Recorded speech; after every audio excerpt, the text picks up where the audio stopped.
And welcome to the Skeinz Diaries. Sorry we're a little bit late. Ethan and I literally were ready to go live. Yes. And technology just was like, no. The computer said no. Never mind. You were with Skeinz Diaries, episode 82. I'm Marie. Obviously, first of the month, first Thursday of the month is always Ethan time. Hi, how are you? Morning. I'm good. How are you? Oh, I can't hear you. Why can't I hear you? I don't know. That's not good. No, Ethan. Oh, no, but I'm here. You jump out of the window and jump back in and we'll see what we can do. Okay. I'll be right back. Close this. Yes. There we go. We'll see if he jumps back in if that has. Honestly, we've had an absolute mare with the technology this morning. Had it all set up. It always just runs in. Good morning, everybody. And yeah, no, it wasn't happening. It wasn't happening this morning. It really wasn't. So let's try that again. Hello. Can you hear me now? Yes. It's a miracle. It's a miracle. Technology's not being our friend today. No, and usually it kind of is, which is weird. No, this is crazy. So good morning to everybody. And yes, first things first, happy birthday for the other day, darling. Thank you. You're now well and truly entrenched in your 30s. Yes, 31 is here. Yeah. Fourth decade of Ethan. You know. I know. Another chance for more skincare. We're gonna see how long we can keep this like unearthly smooth facade going for. My dermatologist and I have a quest. It's good to have goals. Good to have goals in life. Oh, good. Great to see everyone jumping in. So this is everyone's piling on in. So good to see everybody. As you can see, we're both knitting. And what I thought I would do, we've got, as it is always with us, so much to talk about today. How about I kick off with my work in progress, because it's going to be really short because I've done very little. Well, I did heaps while I was on holiday, and then I've knit very little since I've been back because I've just been so busy. But I just wanted to show you. So this is just the back I've grabbed. Perfect. Ooh, that's coming up so good. Yeah. Really, really happy with it. I'm halfway up the second sleeve at the moment, and then I've just got the front and collar to do. In the back, I have to admit, compared to the sleeves with the shaping and what have you, actually the back was pretty quick because it's pretty repetitious. Loving it. Absolutely loving it. The recipient now knows he's getting it. And the nice thing about being on holiday is that I was able to do a bit of a sizing to make sure that the size was right and it was bang on. So I was very happy about that. So that's where I'm at. Now, I did see you sporting a beautiful new shawl the other day. Have you got that? Where did you possibly see that? Pardon me, I am answering a message simultaneously. While he's doing that, I'll show you that. Sorry. I need someone to bring me knitting needles, but trying to explain to someone who's not a knitter how to find your interchangeable needle case is a little bit of a journey, everyone. Just in case you were sitting at home wondering, like, oh my goodness, how do you ask someone who doesn't know what they're looking for to find something? And it's like, it's a real bad time. So what is this? I love it. This is Redshift by Jared Flood. I'm of course wearing my Agnes by Jared Flood because it's a day that ends in Y. So Redshift is a all-over colorwork shawl that is knit in the round to a point. Ooh, let's move my unsightly water bottle away. It's knit in the round to a point and then steeked open. So it's actually knit all along this edge and steeked right here, and then you pick up an edging. This is the border on the inside. Once it's been cut, it just rolls away to the wrong side of the work. I've actually chosen not to do anything to the steek. I'm just leaving it raw edged and unfinished because it's come out quite attractive. Which I quite like the way the steek looks. And believe it or not, it's just got a nice squish to the edge because of it. And it's something to really grip onto. Has a major border. It is in Rebel. So this is in Origin and the Star. And I have to say that I even quite like the way the wrong side has come out. It's equally graphic and just a little different. So yeah, definitely if you are someone who has, the essential colorwork skills, two-handed knitting, et cetera, but perhaps you've struggled getting your continental hand working. This is a great project to practice on because it actually requires more knitting with the left hand than the right. Because interestingly, when you look at this, you may see that the cream looks recessed in the pattern. It's because it is actually the non-dominant color. Your background color, the black in my case, is the dominant shade in this pattern. So as you're working it, you're working with your left hand significantly more. I will say it's a lovely, slightly asymmetric right triangle, and it has a really nifty piece down here at the corner that is really undervalued in the knitting world, where you're picking up the stitches and working and actually turning the corner in your knitting. Oh, nice. You're working two different lengths. What you do is when you're finishing and binding off in one continuous piece, you come back and pick up along the edge of the bound off portion, which also gives you a great place to thread. If this was knit in a lighter color, you'd be able to see it, but it actually gives you a place to thread a blocking wire. Yeah. Which is oftentimes, I think, a little bit of a difficulty when learning to use blocking wires. It's hard to tell where they are supposed to go. But this shawl, because of how you pick up and finish everything, actually gives you a spot to put the blocking wire. Yes. And just a quick reminder to everyone, if you are doing a shawl that has a garter border, the pattern will most likely not remind you to bind off loosely. You do need to bind off garter borders loosely because garter requires space to flex. So I actually recommend going up 1 full millimeter size from the needle that you used to knit the garter stitch with to do the bind off. Because that way you're not trying to bind off loosely, because that can lead to uneven tension. And then you don't get those nice clean edges. But because it's a shawl, you want it to stretch on the edges. And I just find these triangular shapes so wearable personally. They're great because you can just drape them over your shoulder like this and they keep you warm. You can bring them around and wear it with the corner point forward. And I like to perform what I call the double tuck, where I bring up both edges, cross them over, and then tuck them underneath of the center fold. And it holds itself in shape and gives it like a bandana sort of effect. Oh, and that underneath a winter coat. Yeah, exactly. Oh, it's so good. And last but not least is my personal favorite method to wear these shawls, which is where you take the point, drape it over one shoulder, take the front point and put it over the shoulder, and then pull the back point around to the front. And it just will stay exactly where you put it, which is another advantage of a colorwork shawl that's knit in a natural yarn, is it's going to stay where you put it. Yeah. So for everybody, I frequently hear people say the phrase, my shawls just fall off. If you've made your shawl and it's been in a like superwash treated yarn, it's not going to grab onto itself the way something like Rebel or something like Bohemia Sport or something like Vintage, for example, is going to actually grab onto itself and hold itself in place. And that's also my big argument for garter stitch. Garter stitch acts like Velcro, right? It grabs onto itself. It grabs onto other knitting without disturbing it. Yeah. And it's easy. I've got Hello Tourist, which is a very similar size to that in garter stitch.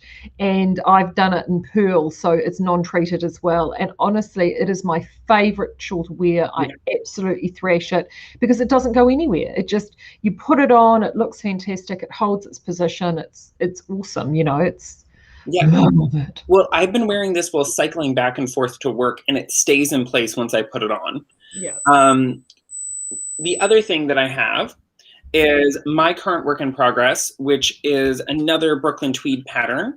This one's from all the way back in 2011. I know, kicking it old school. It's actually by Layla Ravin, which I should warn everyone, I plan my knitting like months in advance. So I had planned to make about 4 to 5 shawls this year because I've been really feeling a lack of shawls in my life. And kind of forgot that 52 Weeks of Shawls was coming out. So I pre-planned all these shawls, and now I'm kind of slashing and burning that plan to pieces to start over because Lina is here. So this is Spire by Layla Ravin. This is a Shetland-style working shawl. So it's built like a hat from the center out. So you start with this central cast on here, boop, boop, boop, that looks like a belly button until you tighten it. And it's actually using a crochet cast on method called the magic circle, where when you pull it tight, it completely disappears. There's another cast on method that's very popular with some shawl knitters, the belly button cast on, where you cast on and make a little piece of vertical I-cord and then you unravel it later. I don't like that one as much. I don't think it's as versatile as this one. So anyway, you start with a teeny tiny little circle of stitches and slowly explode outwards. I'm in the final border chart. So there are 5 repeats of the center square chart, which make the vertical lines that you're seeing radiating outwards. And then there are 2, 3, 4. There are 4 segments to the final chart that build these tiered waves that I'm making right now. And what's really beautiful is they blossom out of these verticals. There we go. That's, there we go. They blossom out of these vertical sections here. And it just creates this really elegant tiered shape. And once it's blocked, it'll really open up and you'll be able to see all of those shapes. Let me just call up a little bit of dark background for you so you can actually see it. Yeah. There we go. And so that's the lace that we're working on now. Have you got a double cable on that? Because that looks bigger than 150 centimeter cable. I can see. Go. Sharp eyes. This is actually 250 centimeters worth of cable at the moment.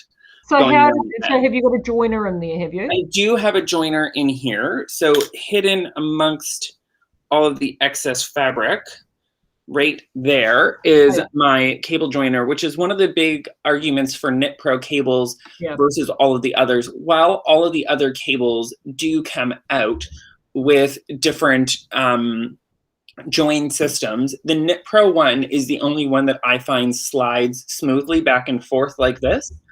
Once tightened into place, it doesn't interrupt your knitting at all, and it does let you go for a bigger width, which for me, I kind of like with a bigger shawl, just being able to see the shape I'm making, because this is a square, not a circle, which is quite exciting to witness. And I find lace really relaxing to knit. I know it's not everyone's thing, but I really like lace because I spent a long time as a knitter just knitting lace when I first came back to knitting, because I enjoy the geometry of it.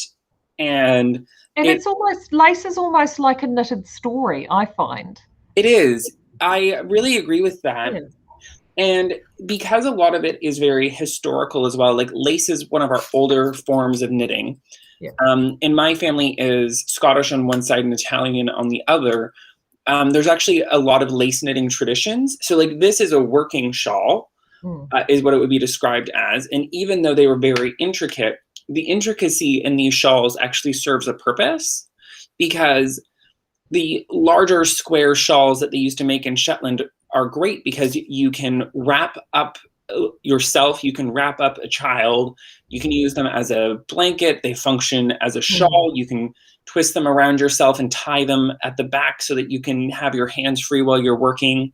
They're eminently functional. And I think that's one of the things we forget about, is that lace is an efficient way to use yarn. Yes.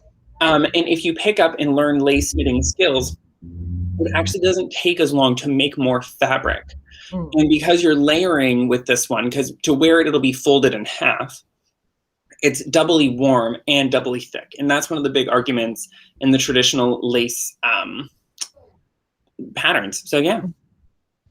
That's my current work in progress. And I actually only have 2 other things on the needles. One of them is my second fox thoughts, which is impossible to move at the moment because it's sleeved. And it's about, by the time you see me next, it'll be done and blocked and ready to wear. Yeah. So, potentially, I think that might need to get an outing in Wellington, does one not think? Oh, I think it might be coming to Fiber.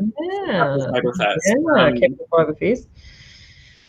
You know? Deborah is letting Ethan come and play with me all by herself, like on his own. It'll be perfect. It will be good. It will be I don't think the capital is ready for us. No, you've not been to Wellington yet, have you? I've been there for 3 days in total, but I haven't done anything like knitterly in Wellington. because the one time that I tried to go to a knitting shop in Wellington, I trucked all the way out to one of the huts and it was closed. Yeah. I How can't. are you thrilled? Yeah. I know, we're going to have a great time. That's Capital Fibre Fest, which is, I think, the 11th of July. Correct me if I'm wrong in chat, but I'm pretty certain it's 11th of July. So we're really looking forward to that. But before then, of course, we've got Wool Feast, which is at the end of this month, 27th of May, in Auckland, in Cumu. The wonderful Margaret sent out a trader's email, I think it was the day before yesterday, which was super exciting. Where's Shed 4? Do you know what shed you're in? No. Not my department. Not your department. I've got a sneaking, so it wouldn't half surprise me, knowing Margaret as I do, that she's gone and placed us side by side, which is what she did last time. So I would expect so. Yeah, I would be highly surprised if she hasn't done that. Actually, that's what Claire and I did this morning. Was we sat down and did our our Wool Fest plan of what we're going to take. And I have to thank, in case I know he's not here right now, but he does pop in and watch from time to time. Thank you, Kurt Payne, because you gave me honestly, your idea. I was chatting with Kurt about something else a couple of days ago, and he gave me the perfect idea of how we're going to sort of handle our promotion for Wool Fest. So it was a good light bulb. Sometimes it's good to get an extra light bulb. Now, I've got another project here, which I have to say I did not knit. Our wonderful Heather here did, but it's done in Pulse and Vintage. Ooh, yes. This is the Pulse Tempo. Look at that. So cool. And it's, and I'm just going to, it is, look at that. Look at the border on that. Oh, camera, can you see that? Yes, yes. Isn't it stunning? So this is Eggshell and Vintage with Tempo and Pulse. It's called Synchronicity by Cheryl. Is it Faust? Yeah. Faust, like the old Elizabethan. Deal with the devil situation. Yeah. Yeah. Isn't that just? But with the cut, I mean, she has done, and the Heather who has knitted this, she's our crocheter. Knitting is not her primary craft. Oh. So, she's really pushed the boat out with some techniques here in terms of we've got I-cord edgings and all that lovely mosaic knitting. And yeah, she has done an incredible job. So if you're local, she's been wearing that here this last week, and I just think she's done an amazing job. And what I'm been sitting here doing is we have had our Whisper Fine is now in, and we have been trying to decide on what sample to do for the shop in the yarn. Oh, and I'm so glad Delene, perfect timing. I'm so glad you're here, because poor Delene does so much of our sample knitting for us. Oh my goodness. And we've been trying to decide on a project, but pink penis padding, Delene? I've seen photographs of the pink penis padding, and before anyone goes, the bicycle shorts and the padding, which my husband calls baboon pants, and you're a cyclist, so you will understand this well. Yeah. So, but the ones that Delene have got, and she sent me a photo, honestly, I wet my pants laughing.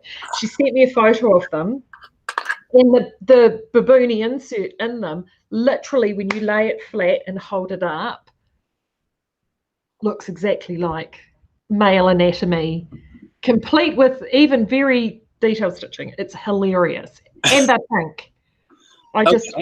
I said to Del, whoever made these must have had a sense of humor, honestly. They're crazy. Yeah.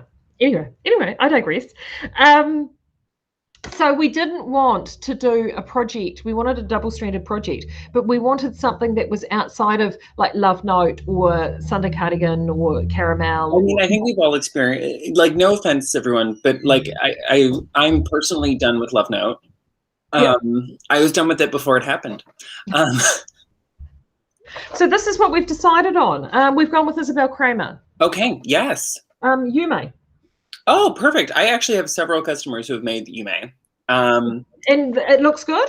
Yeah, it's a great little pattern. The thing with Isabel is she's kind of a knitter who does a lot of iterations of the same shape with a slight differentiation in the details. But unlike some other people who shall remain nameless, her fits are consistent. That's what we wanted. We wanted something that was quite consistent. And obviously now for the eagle eyes, if you've noticed, no, the pattern doesn't come with one short arm and one long arm. She's just showing you the two variations, or you could if you wanted to. Yes, but if you want to look crazy on the street. Yeah, but it's just we're going to do the long-armed option, but we quite liked it because this one has sort of got it is a double-stranded using a mohair. This one has got a slight marl to it because she's obviously used a couple of slightly different shades. So this is what I am doing here. So I am playing around. Oh, there we go. That's come up quite well. So I'm just going. It's only a little baby swatch, but we just wanted to see it for colour. And I think we will go with the blue down here, but we're just playing around with the 3 shades. So what we've got there is, and we've used Synchronicity because of the monochromatic element to it. So you've got a little bit of color sway with that base color, and then obviously with your mohair over the top, which is we've not matched these exactly, like we've gone and taken it slightly different. So the summer, the one in the middle there, so that's the yarn there. Now its actual perfect happy match, funnily enough, is, I know, Sock Bandit. Yeah, Sock Bandit, and this would look amazing.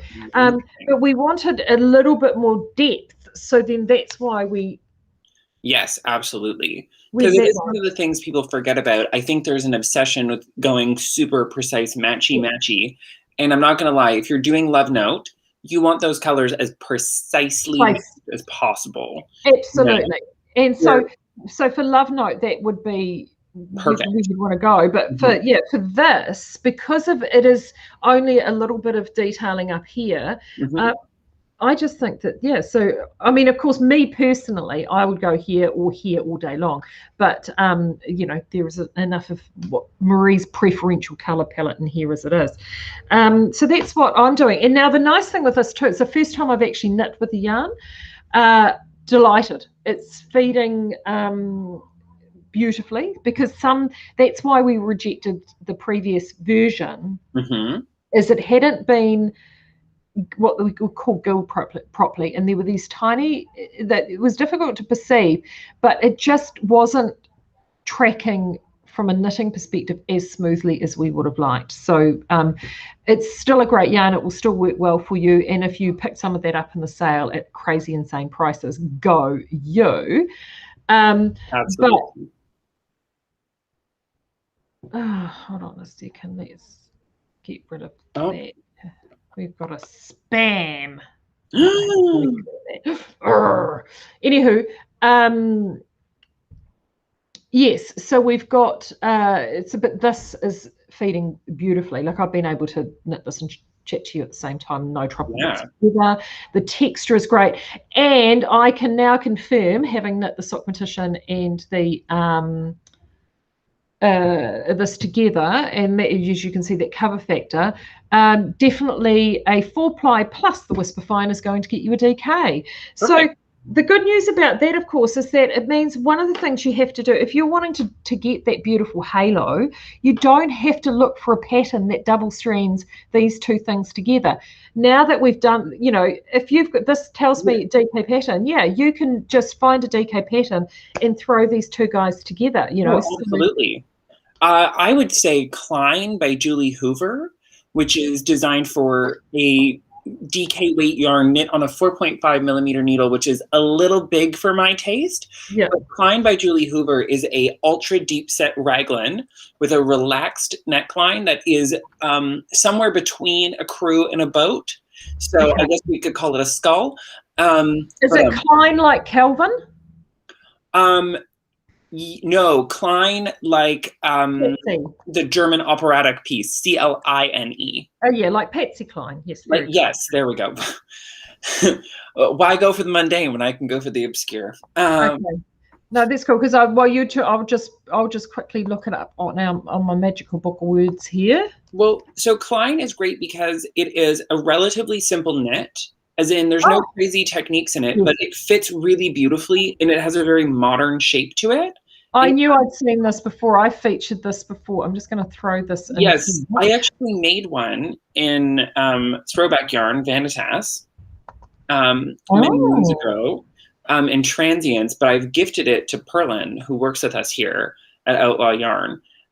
So if you go back into my Instagram feed or onto my projects on Ravelry, you can find my Klein in Transients, which I made 2 years ago almost, because it's been a hot second since we've had Vanitas. But I have been thinking of making another one because it's just such a comfortable pattern. Yeah, so I'm just going to drop this up in here. It is knit flat and seamed. So for any of you friends at home who have, you know, I know there are some people in our lives who don't love seamless knitting. Guilty as charged. Klein is great. It's simple, it's beautiful, it's timeless. Yeah. And it seems, and actually, if you're going to double strain with that and play around with a little bit of just additional marling, so there is that little soft tonal difference, that will actually create a really beautiful stockinette fabric. Stockinette fabric, yeah. Delene is now terrifying everybody. She's going to show them the pants in the speakeasy. So there you go. Once we're done, you're going to have to jump over to speakeasy for a look. Thank you, because that was going to be my next question for you, is suggestions for that, because I think it's quite good. Because the other yarn I've got just over 1,000 meters of this, which is from the fantastic Lynn Walsh. Is that going to die for you? Fibre to go. Fibre to go. Oh my God. Fibre to go. But as you can see, because I've had this for a number of years and I've not stored it very well, and it has actually faded in some. I know. Now before people go, oh, I shouldn't have done that. La la la. If you've ever for years, and I haven't done it since I've actually had the shop, because I've gone and moved this location, because I've moved everything from home. I used to have, if you came to our house, I would have in the living area and around the place these displays set up with bowls and vases that had yarn sort of popping out of it like this instead of flowers. And this was one of the yarns that was like that. So this yarn sat in it literally like that. Yeah. And so the top parts got faded because obviously with the natural sunlight. So it's got nothing to do with the quality of how it was produced. It was the quality of it being looked after by its owner once it was there. Now, it still doesn't mean that the yarn isn't fabulous, but this is the thing that I'm going to do with it now, because I've been looking for a project to do with the Whisper Fine. And see, I'm going to place, now this is a really bright aqua blue, but I'm going to place that over the top of it, which will give me that differentiation. Yes, it will tone this down, but it's a bit like airbrushing, isn't it? Mm-hmm. Adding a mohair across something like that. It's enough that it will diffuse. It smooths everything. It smooths and diffuses everything out. That fading will. Mohair is the Kardashian of knitting. I actually barely know who those people are. Surprising no one. My opera reference might have given away the fact that I'm not really in touch with pop culture. Oh my goodness. So that's sort of the plan that I'm heading in that direction, probably for me personally. Now, what I'm going to do in it, I really don't know. I'm sort of a bit torn. As I said, I've only got 1,000 or so meters. But I may end up doing, but in saying that though, I may end up, go on, I can see an idea. Well, you know who is kind of the queen of using double stranding? And she's not someone that people talk about a lot because she works for a specific design house. Is the one and only Shelley Anderson, who has never met a yarn she won't hold with silk mohair. God bless her. Shelley, if you're watching, you're not, but if you're watching, like, wow. But she is the lead designer for Shibui, who I affectionately refer to as Shibubu. And they've got that beautiful fine silk. Yeah, their silk mohair. First of all, Shibui does beautiful yarns. Second of all, you'll never get the same lot number twice. Third of all, like, as long as you're ready to mortgage your house the second time, you can have a Shibui project. But the nice part is their patterns are extremely accessible and very straightforward, because most often with shibui, what you're doing is creating a big expanse of fabric and then manipulating it into its shape, either with rapid decreasing or like a simple seam here or there. But they have a beautiful set of swanchos that were created that have different optional sleeve lengths and different optional collars. And so I would highly recommend, if people are looking for patterns that are intentionally built to double strand, Shelly Anderson, Shellie Anderson, Anderson, is one of the people to look out for. Her work does not get a lot of acclaim or hype because she's not that kind of a designer. She makes things that you would see in like an expensive consignment store, if you will, like the type of object that, like, you know, you'd see at the ladies department at like Valentine's sitting there on a rack. It's very much high end, ready to wear. It's not the kind of fun and funky fresh stuff that it gets a lot of attention in the industry.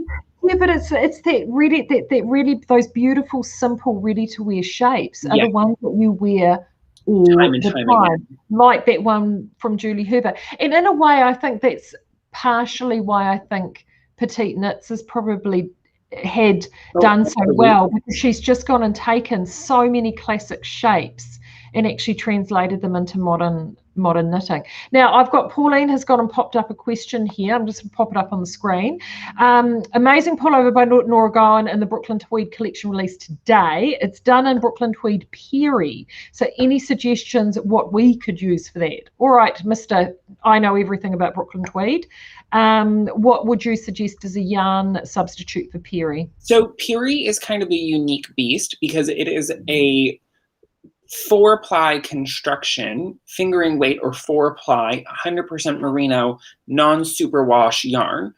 Perry is a little bit of a tricky beast because of that last part, the non-superwash. So the majority of the merino produced in the world does get put through superwashing, and it really changes its final texture.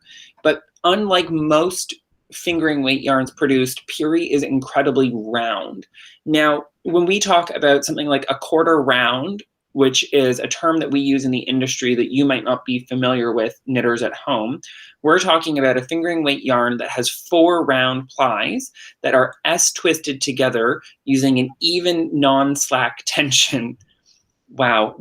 Do you ever realize that if we actually talk to people, we might be boring? Like sometimes I have to remember that like the things that we sit around and discuss at like industry events, like when we talk to people who don't produce yarn, because most people who sell yarn don't produce their yarn, right? Marie and I and Deb are a little bit of exceptions because we produce our yarns and sell our yarns. So like we have to be on every aspect of it. So you're looking for a quarter round to replace Perry if you want the same final texture. I would say probably the Sockmatician is going to be your best bet here in New Zealand if you want it to look the most like that. Alternatively, if you are happy with a change in the final texture of the garment, Bohemia Light, formerly Bohemia Sport, because Perry will be knit at a gauge that is going to work really well. Yay! Bohemia Light, I only picked up regular Bohemia from downstairs. Bohemia Light will work up to give you a very similar fabric in final weight because of the alpaca and the possum content with the Polworth, even though it is technically a 5-ply weight of yarn. Knitting it down at a 4-ply gauge produces a beautiful fabric and you'll be really happy. So I would say Sockmatician or Bohemia Light will give you the nicest final fabric. Yeah. Excellent. There we go. I hope that answers your question. A really long answer to a really no, it is because this is I mean, you and gosh.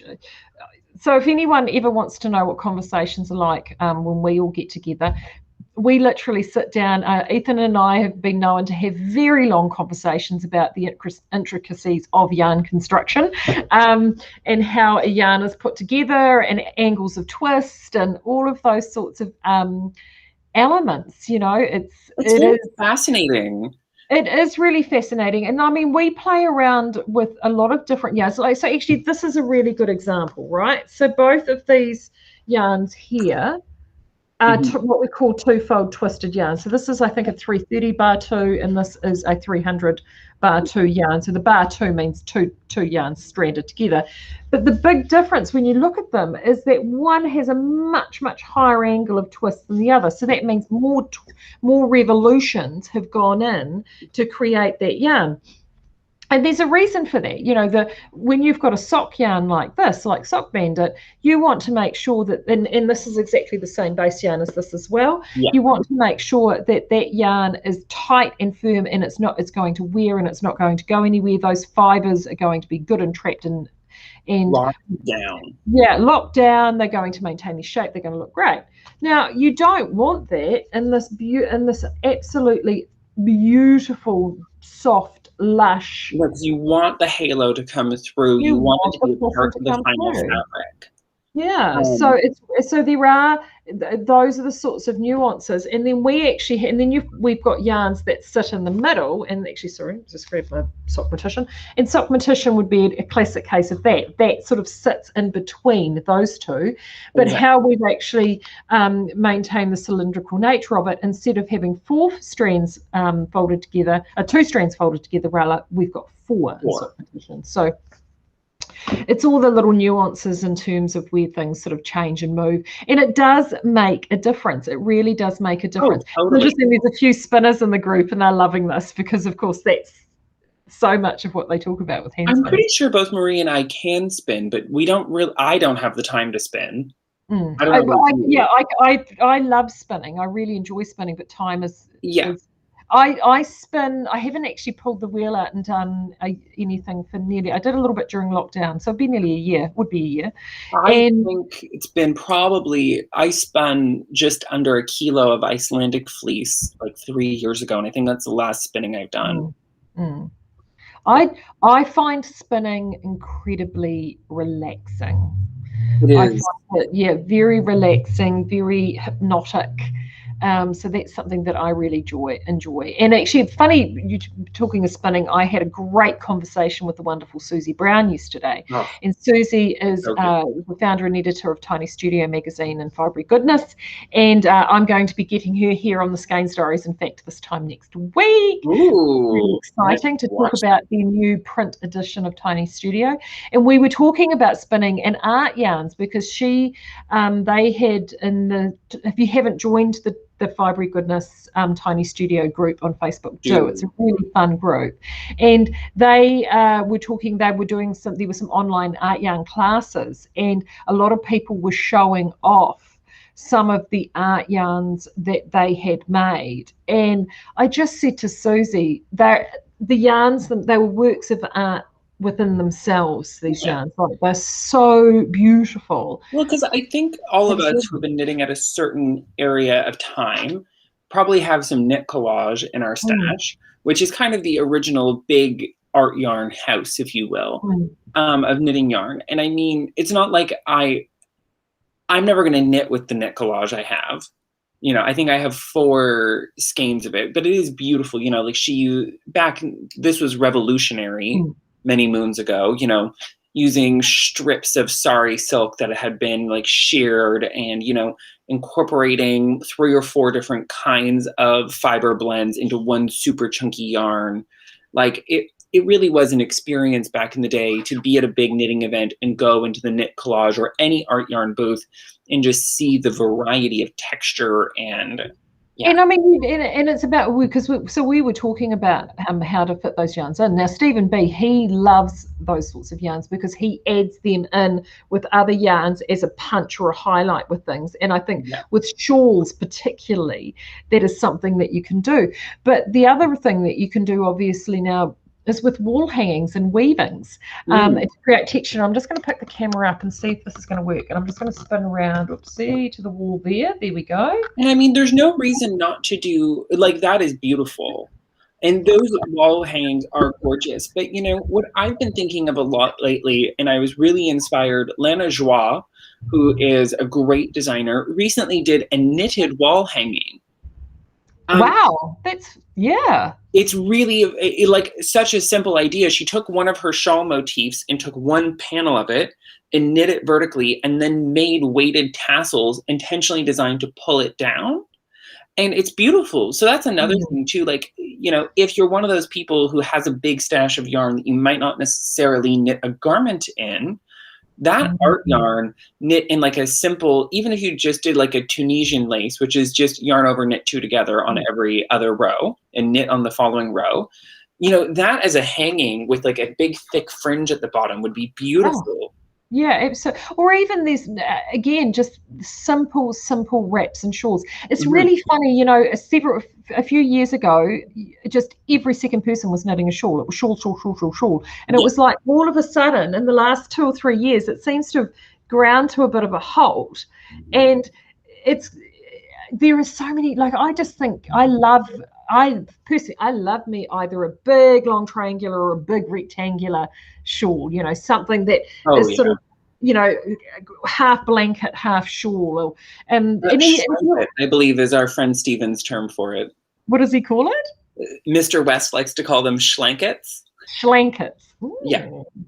And those are the sorts of things that you can throw those yarns into. And so in terms of spinning or weaving, actually in Deborah, our Deb, when she was doing Stitch Seekers, she has got a design which is a wrap, and I think it's called the clan crochet wrap. Do you know the one I mean? Yeah, you crochet a lattice of chain work, and then you weave through. Yeah, that one is really cool. And actually, in the new Lina magazine that I definitely haven't looked inside of. I'm lying. I have. Shh. Everyone, shh. I'm not in it either. Yeah. They have a re-release of an adjusted version of a pattern by Stephen West, who, as we all know, likes to take an idea and just run with it. So he, several years ago, made a shawl called Seriously Holy, which if anybody was smart and bought some of the amazing Blue Sky Fiber Brush Surrey Alpaca during the sale, which you should have, and have that in your stash, now is the time to purchase some Bohemia Light to go with it, or some actually the Sogmatician with that would be baller. Some of those fun Sogmatician colors and some of those together, and whip up one of those, because those big rectangular pieces are so useful. And I mean, I'm a huge fan. Like, I personally, the Supreme Ethan, I do not knit small shawls. I am not a small human being. I need a big shawl. And I think a lot of times big shawls seem like they're going to be overwhelming.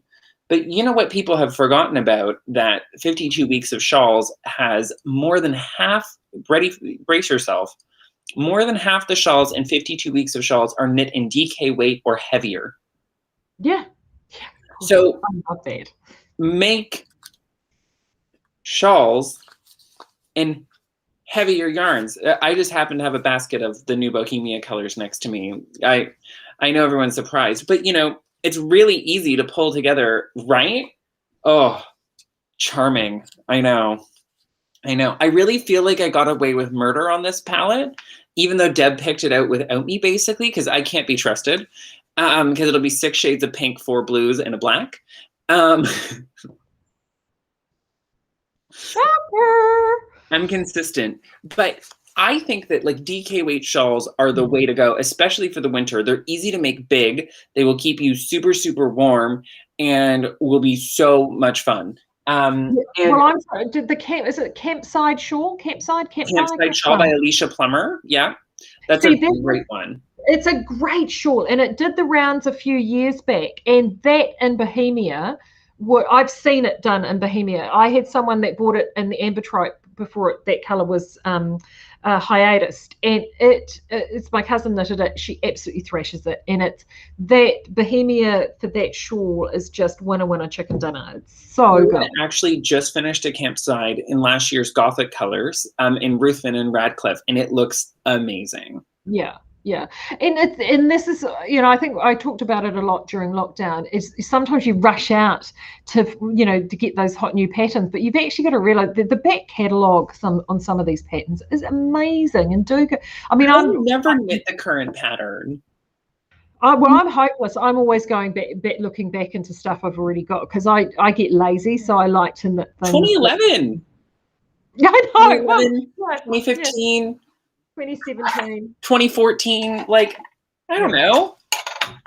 I think the best part about it is really good design is timeless too. Yeah. Like, I think that's one of the big things. Like, there are designs that come and go, so don't know. And then there are designs that will last forever. I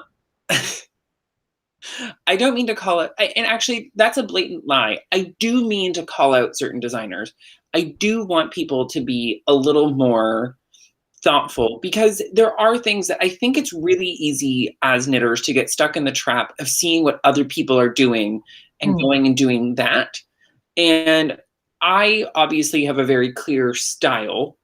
As I wouldn't describe either you or I as fashionable, but we have our style. We knit the things that we love, we make things that work for us, and we don't really deviate too far from it. And it means if you actually look at Marie and I's knitted wardrobes separately or together, we can mix and match everything from our own wardrobes with everything else we own. And that is just a result of doing the things that we love consistently, be knitting for ourselves for satisfaction, not for like anything else. I do tend to make things that I think will wow people because I can. But people should knit what makes them happy. If you're knitting things that consistently make you happy, I guarantee if you look back, all those things will go together. Yeah. Yeah, absolutely. It's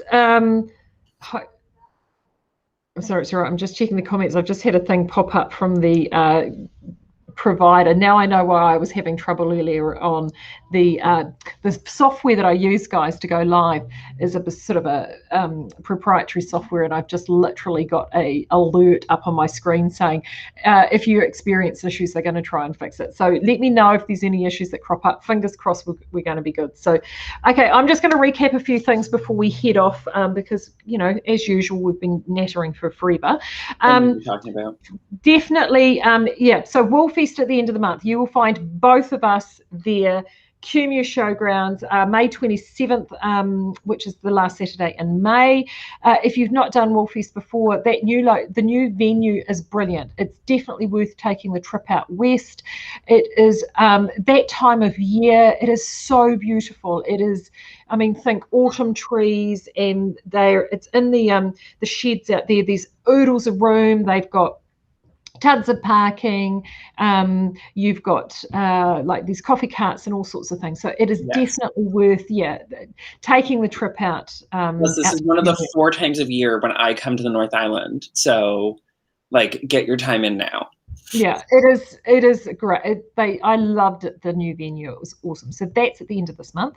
Obviously, so the Bohemia is in store now, the new colour with Ethan, and all the restocks too, because I know that we've been desperately waiting for stock. So we're getting that all up. I think Steph only just got the stuff photographed. With fingers crossed they may come through today. If they don't, I think I might pinch the ones that you've just, I think you've put up some. Yeah, we've slapped some up for now just so that people don't see them. So don't be alarmed if you see that those are the ones that I'm using, but I want to get those up for you so they can be up as well. So that will all be there. Mother's Day, just all out there, is on Sunday. So if you're in a Christchurch, because obviously getting something delivered between now and then is not going to happen per se, but you can come and see us. We're here today, tomorrow, and Saturday until 1 o'clock. You can see this crew down at HQ. So if you need to send down and give a very pointed hint to someone in your life that they need to get you the appropriate gift for Mother's Day, come and see us. We'll get that sorted. So we have Merchant and Mills treats here, especially at Outlaw HQ. We have some wide bow scissors, some baby bow scissors, some bespoke black tape measures. So we've got some great options. Leather pouches. And you've got the best buttons. Oh, yeah, we've got some great buttons. some sweary ones, some inspirational ones, some inspirational and sweary ones. You know, we're a very reserved group here at Outlaw HQ. We don't want to put ourselves too forward or offend anyone ever. That's never our goal.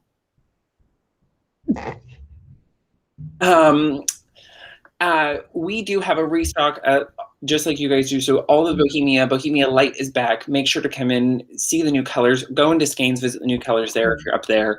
They are really beautiful. It's a great palette. It always is, but like to get a great palette in 11 colors is a serious task. Deb. Heather is literally, just while we've been speaking, she's been doing the display in the shop and getting all the colors out and just getting it looking fabulous. So that will be awesome. It's the danger zone. We do have, I now have one copy of 52 Weeks of Shawl remaining in stock. So if you are down in Christchurch and want that, come see me today because it will be gone by the end of the day. I pretty much guarantee it. And you will, and liner too. Have you got any of those left? Because they're on. We have liners available for pre-order still. So Lina 11, which comes out on Friday, is available for pre-order. It's a great addition. Stella Ackroyd returns to the knit design world for the first time in several years with a really fabulous double pattern that is a cardigan or a pullover. If you're not familiar with Stella Ackroyd, she was a bigger deal many moons ago. Think Universal Yarns, think Taki back in the day. I'm losing my voice. I really am. I've been talking so much for the last month. I think by the time, like, I'm gonna have to like take like a week of rest post Vogue Knitting Live next week. Oh yes, that's another thing. If you guys are always worried that you're gonna miss out on classes with me, one, I believe I'm already booked out for Cannes. Yeah, you booked out like in less than 5 minutes. But I think there was one Still Lonely class left and one Still Lonely space left in the weaving class with Deb. But I know that I've only got about, I think, 5 class spaces across the entire event left, and then it's all sold out. Yeah. So if you're going to miss out on that, I will be teaching with Vogue Knitting Live from now on every month. It'll happen partially in our afternoon on a Sunday every month. So do check that out. Think about it. If you can't make it down to Christchurch for classes with me, you can register online through Virtual Knitting Live. It's a great chance to see not just me, but other teachers from around the world. Rosemary Hill, Gudrun Johnston, like it's kind of a who's who of the knitting world. And they schedule classes in the evening now so that I don't have to wake up so early. It was a genuine request on my part. They were going to put me at 3 p.m. Eastern Standard Time. And I was like, oh, no. Oh, no, no, no. Yes, check those out. Singing classes, I don't know. There's just, I don't know about you, Marie, but there's a lot going on. Yeah, there is a whole group going on, which is great for us this time of year because we're really enjoying it. Yeah. So honestly, there is no excuses not to get your knitting fixed right now. As I mentioned with Knit August Nights, there are only a couple of class spaces left, but the actual general registrations are still available. So there's a handful of those left. So if you're already registered and you're trying to convince a friend to come along with you, you can get them in and registered. So do head over to knitaugustnights.co.nz and have a look at that. It's New Zealand's best yarn party. Yeah, I honestly, I'm so buzzed about it this year. I really am.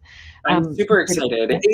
Like, honestly, I've said this before on our live, it does kind of feel like you just planned a party for all of us to hang out at.